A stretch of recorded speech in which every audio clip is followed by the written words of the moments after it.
মান কাযাবা আলাইয়া মুতাআম্মিদান ফালিয়াতাবাওয়া মাকাদাহু মিনান নার। আমার কথা না, অথচ আমার বলে চালিয়ে দিল, সে তার ঠিকানা আবাসস্থল জাহান্নামে করে নিল। রাসূল বলেছেন। তাহলে রাসূলের নামে মিথ্যা আরোপ করার কোনো অবকাশ নাই। ইমাম আবু হানিফা জানতেন বিধায় তিনি জাল হাদিস গ্রহণ করতেন না।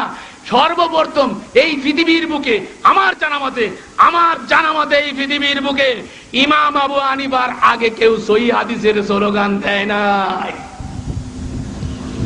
আজকে যারা ইমাম আবু হানিফার অনুসারী বলে দাবি করছে, তারা জাল হাদিস, সহিহ হাদিস নির্দ্বিধায় মানছে।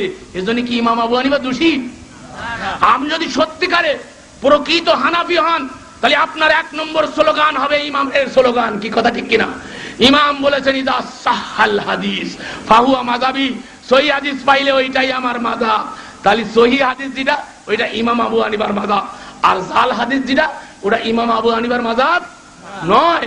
জয়ীফ হাদিস ইমাম আবু হানিফার মাযহাব নয়। তাহলে ইমাম আবু হানিফার নামে আমরা যা করতেছি এইগুলো কি ইমাম আবু হানিফা করছে?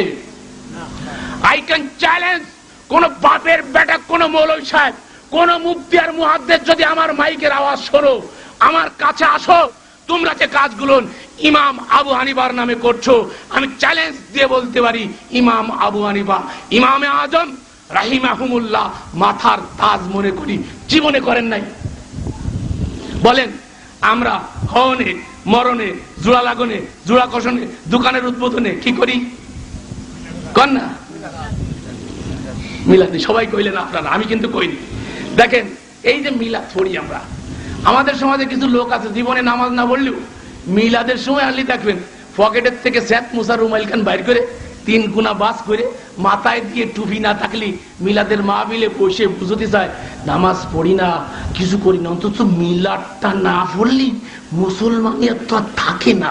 তো মুসলমানিয়া দেখানোর জন্য উনি মিলাদের মাহফিলে হাজির হয়। কি কথা ঠিক কিনা? আর অনেকে, আমি চ্যালেঞ্জ করে বলছি, আমার মাইকের আওয়াজ যে পর্যন্ত যাচ্ছে, কোন বাপের बेटा माँ का दूध पिया है और किसी का दूध नहीं पिया है, वो मेरे सामने आ जाओ, আমার সামনে আসো। যদি মায়ের বুকের দুধ পান করে সত্য সন্তান হয়ে থাকো, তুমি প্রমাণ করে দাও ইমামে আজম মিলাদ পড়েছে। ইমামে আজম 80 হিজরিতে জন্মগ্রহণ করে 150 হিজরিতে মৃত্যুবরণ করেছেন।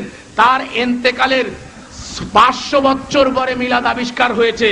আল্লাহর রাসূলের ইন্তেকালের 600 বছর পরে ইরাকের আরবাল শহরে মুরাব মুজাফফর কওকারবির নেতৃত্বে সর্বপ্রথম মিলাদ আবিষ্কার করা হয়েছে। এখন যেই আমরা মিলাদের বিরুদ্ধে কই, সেই একদলকে আমরা তো হানাফি মাযহাবে, আমরা মাযহাব মানি, ওরা মাযহাব মানে মহা শয়তান, ইবলিশ শয়তান, ওর কোন হানাফি মাযহাব মানে না।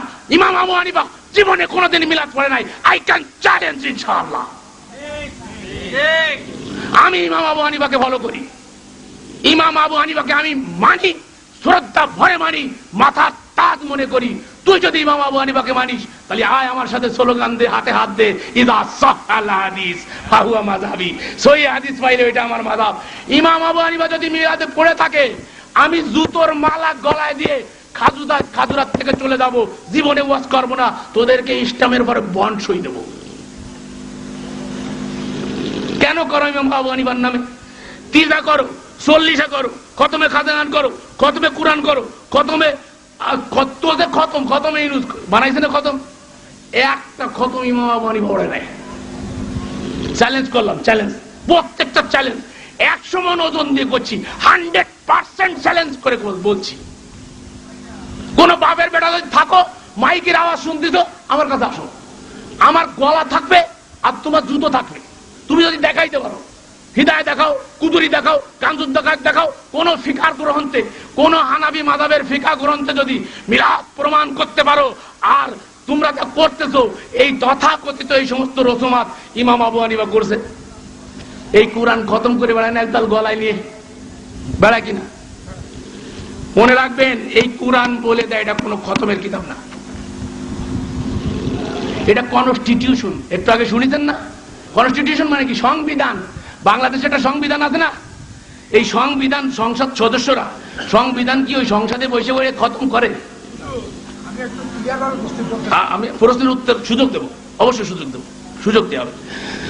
আমার ভুল হইতে পারে, আবার আপনার বুঝতেও ভুল হতে পারে, কি কথা ঠিক কিনা? আপনি একটু ধৈর্য ধরে শোনেন, হয়তো বা ক্লিয়ার হয়ে যাবেন, আর এরপরে যদি বাকি থাকে আমি শেষে উত্তর দেবো ইনশাআল্লাহ। তো এখন দেখেন, সংবিধান, বাংলাদেশের সংবিধান, আমাদেরকে লক্ষ্য করে, বাংলাদেশের সংবিধান 300 জন সদস্য আমাদের ভোট পেয়ে নির্বাচিত হয়ে তারা ওখানে যায়। আচ্ছা, এই সংবিধানটা বসে করে খতম করে ওখানে? করে? করে না। তাহলে কোরআনটা কি সংবিধান কিনা বলেন? এটা সংবিধান না? কার সংবিধান? আল্লাহর দিয়া সংবিধান, কনস্টিটিউশন, তাই তো? তো আল্লাহ এই কোরআনে বলছেন আফালা ইয়াতাদাব্বারুনাল কুরআন, তারা কোরআন নিয়ে কেন চিন্তা ভাবনা করে না? তারা কোরআন নিয়ে কেন গবেষণা করে না? তাদের অন্তরে কি তালা লাগে গেছে? আল্লাহ করছে। তাহলে বোঝা যাচ্ছে এটা গবেষণার জিনিস। এই সংবিধান নিয়ে পর্যালোচনা করতে হবে, যেন সংসদ সদস্যরা সংবিধানকে প্রতিষ্ঠা করার জন্য 300 জন মেম্বার, প্রধানমন্ত্রী এবং স্পিকার সহ ওখানে সকলে মিলে এটা নিয়ে একটা গবেষণা করে। কি কথা ঠিক কিনা? তাহলে আমরা কি করতেছি? সংবিধানটারে তাবিদের কিতাব বানাইছি। কোরআনের বিসমিল্লাহর বাদ থেকে নিয়ে ওয়ান নাস পর্যন্ত কোথাও তাবিদের কথা আছে? বলেন, যারা কোরআন জানেন, হাফেজ সাহেব বলেন, আলেম সাহেব বলেন, কেউ বলতে পারেন কোরআনে কোথাও তাবিদের কথা আছে? নাই। তাহলে কোরআন যদি তাবিদের কথা না থাকে, তাহলে এই তাবিদের কিতাব বানাইছে কারা? বাংলাদেশের সংবিধান যদি একটু একটু একটু ফাঁকা সিঁড়ি আইনে 7 নম্বর অনুচ্ছেদের এত নম্বর অনুচ্ছেদ আইনে, তারপরে এই যে গ্যাঞ্জাম লাগে গেছে, নারীদেরকে অধিকার বেশি দিচ্ছে, একটা সংবিধান না? সংবিধান একটা নতুন বর্ধিত করছে, এই আইনে যদি বাস করে তাবিজের মধ্যে, ডোলের মধ্যে ঢুকোই দিয়ে গলায় ঝুলোয় দেয় মহিলারা, তাহলে কি অধিকার হইবে নাই? মহিলা অধিকার প্রতিষ্ঠা হবে না? মহিলারা কি করতেছে? এই অধিকার